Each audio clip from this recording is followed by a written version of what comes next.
Marc Chagall a été l'un des artistes phares du XXe siècle.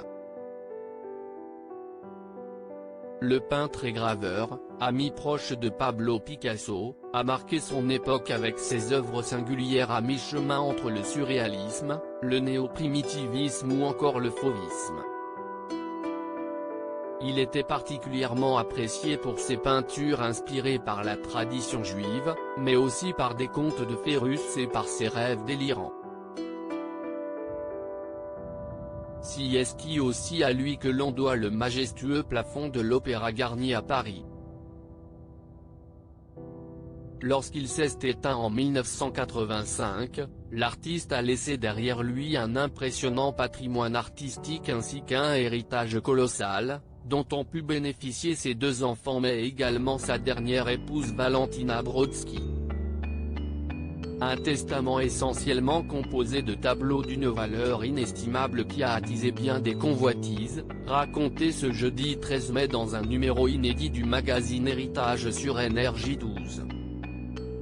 Valentina Brodsky, victime d'une grande escroquerie après avoir connu le grand amour une première fois avec Bella Rosenfeld, une jeune fille issue d'une famille d'orfèvres juifs fortunés, qui lui a donné sa première fille. Marc Chagall a eu deux relations sérieuses, d'abord avec Virginia Haggard McNeil, de 28 ans sa cadette, qui lui donne un fils illégitime, David, puis avec Valentina Brodsky, c'est en 1952, qu'il a épousé celle qui sera la dernière femme de sa vie. Âgée de 18 ans de moins que son époux, elle est restée à ses côtés jusqu'à ce qu'il ne rende son dernier souffle à l'âge de 95 ans à Saint-Paul-de-Vence. Muse discrète, elle aura inspiré à son mari quelques-uns de ses derniers tableaux.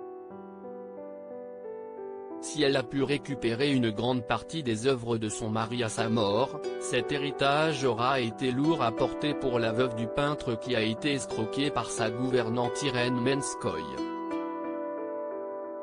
Cette dernière, influencée par son compagnon, a opéré de nombreux vols au sein de la villa de Valentina Brodsky, qui ont donné lieu à l'affaire Chagall.